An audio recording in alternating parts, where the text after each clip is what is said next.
Yo, what up? We're back, and we're here for the third installment of the prop of the week. And for the prop of the week for this week, it's going to be actually an underdog pick with Sodiq Yusuff to win inside the distance plus 130.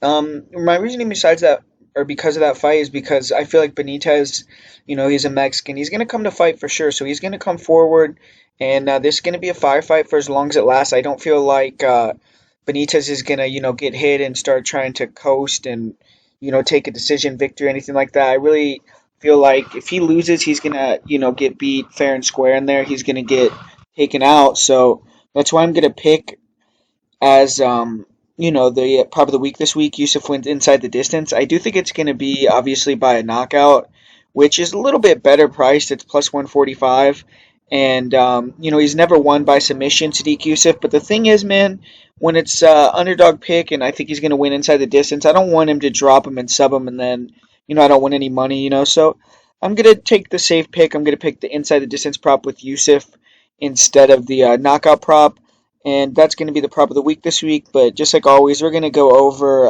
the matchups, just see what pops out. Maybe I'll see another couple props that I'll point out here.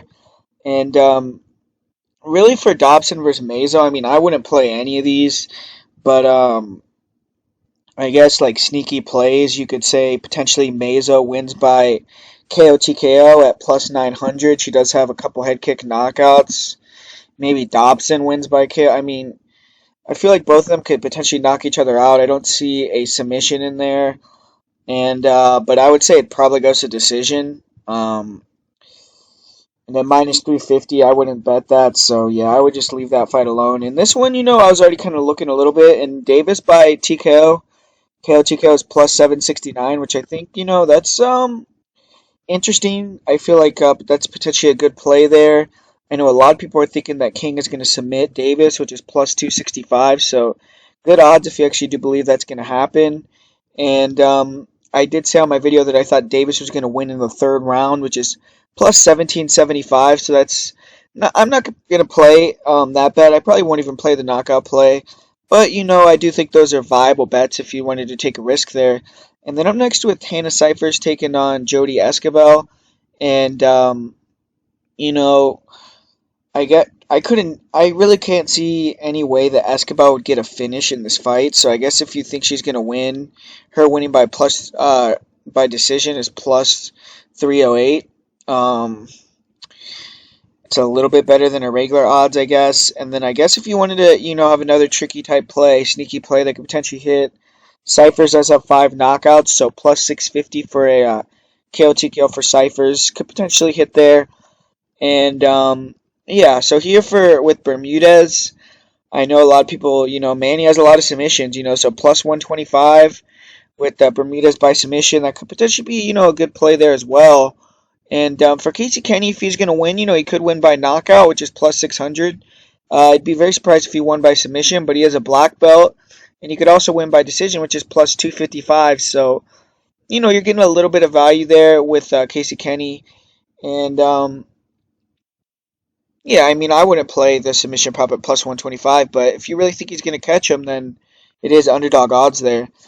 Yagos versus Close, not going to be, I'm just going to skip that one. And then with the Sun South Sandhagen, we already have Sandhagen as the most confident pick of the week, and I feel like he could get a finish here in this fight, which would net you pretty good return, plus 530, but with I already have a lot of exposure on Sandhagen, so I definitely wouldn't put anything on a Sun South to win. Don't really want to put anything else on that fight, like inside the distance, anything like that. Goes to decision minus 260. Those odds aren't really very good. So, yeah, I wouldn't do anything with that fight. For Kama Worthy versus Devontae Smith, I do think that a good bet for this fight is Smith wins in the first round, which is minus 155. And you can tell they obviously think that's going to hit because who gets a plus or a minus for us wins in the first round? Not many people there. And then in second round, third round, it's drastically different there. I bet you he has better chance. Yeah, he has a better chance to. Smith wins by decision. Where's that? Smith wins by decision. Yeah, 478 for him to win by decision, minus 155 for him to win in the first round. So, everyone kind of is on the same page there with what they think Smith is going to be trying to do. And I feel like Worthy's going to go out there and give him. Oh, I didn't really break down this fight, so I'll give you guys a little bit of a shorter type breakdown of Worthy because I do feel like I did pick Clay Collard, which I was a little disappointed that he pulled out because I'm not gonna say you can't be super confident in a guy like that. I wasn't super confident, but I was thinking it was gonna play out to be a good fight there. But you guys already know about King Cage. I talked about him earlier in the week, but for Worthy, he's making his debut 5 days, and these guys are training partners. They're friends, so they've obviously worked together before. And Worthy started his career pretty bad. He was 9-6, but he's won 7 fights in a row, and he's definitely a killer be killed guy. He's dangerous, man. Early on, he's wild, aggressive, and he has 7 knockouts in under 2 minutes. So Smith has to be a little bit weird here as well. But he's going to be undersized. He's fought a lot at 145. He has a good jab, good one too, and his right hand definitely has power. He likes to explode into range with hook combos, and when he connects, he stuns a lot of people. He can get a little bit crazy in the pocket. He'll throw wide hooks, uppercuts, jump knees, front kicks, but he doesn't set things up. It's kind of just like no structure to his striking. He will throw some nice knees to the head, and he even will throw like standing hammer fists. He's a fun guy to watch, man. He puts it all out there. The problem though is his style is like he's throwing everything out there all crazy, no defense, hands down. He's wide open to be hit, and I've seen him drop many times. I've seen him flatlined with knockouts, and he definitely has taken a ton of damage. His defense is his offense. He doesn't really have any defense. If he lands first, he takes you out, but if not, he gets knocked out. And he's been knocked out 5 times in his career, so his chin's weak. But he does have 9 knockouts. And he is an offensive grappler. Bad takedown defense. He gets taken down very easily. I would say his takedown or his wrestling is not UFC level. He will try to scramble back to his feet. And he will submit opponents after he drops them. He has 2 rear naked chokes. Obviously, I don't feel like this fight's going to play out on the ground. And Worthy's been finishing all 6 of his losses, and he's finished 10 of his 14 wins. And I just feel like he's going to have a puncher's chance here, but Devontae Smith should knock him out. So Devontae Smith should get the win there for sure. And Ian Heinisch against Derek Brunson. We saw Heinisch today trying to get in Brunson's heads. I just watched the weigh-ins right before I did this video. And, Heinisch was talking shit to Derek Brunson at the face-off. And I heard him talk about him. He's going to try to get Brunson emotional because he's seen him fight bad when he's emotional, like against Robert Whittaker. And he's done that a couple times, actually. But,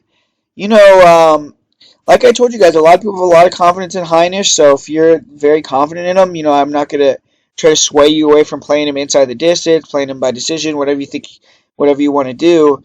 But to me, man, I feel like that's a pass fight. I feel like it's hard to say Heinisch is better than Brunson at anything. And Brunson isn't like a bum. So Heinisch is going to have to prove it to me that he can wrestle with this guy, that he can take him out. And I do feel like, he has the stronger mentality and he's going to beat out Brunson in the end. But if Brunson knocked him out, if Brunson took him down and held him down for 3 rounds, wouldn't be surprised. So that's why it's going to be a pass fight to me. And if Heinisch can get past him here and be, once again dominant, once again look really good, then, I'll start to rate him a little bit higher. But yeah, that's my thing for this fight. We already did the Yusuff Benitez fight here. Romero against Costa, man, I mean, they had a pretty good stare down, man. They were pretty intense. And both guys look fucking huge. It was crazy, but Costa looks really big, man. I don't know if it's just because he's tall, but he looks really big. Romero did look a little bit like he had a bit of a bad weight cut. And I know a lot of people are picking Costa to win by knockout, which is plus 210.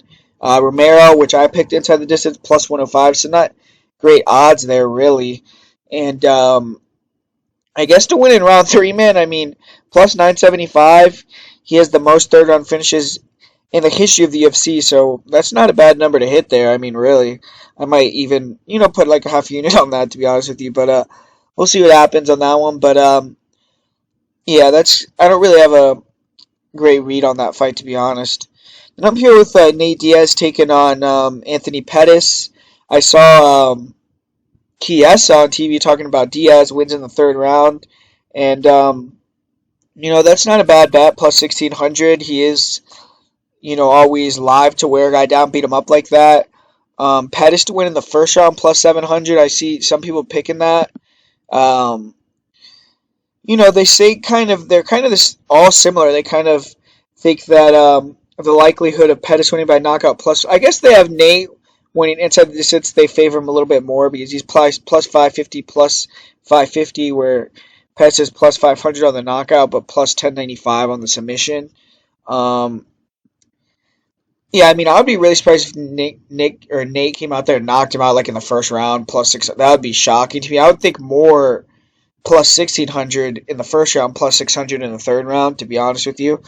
But Pettis by decision plus 155. Um, where it's okay, yeah.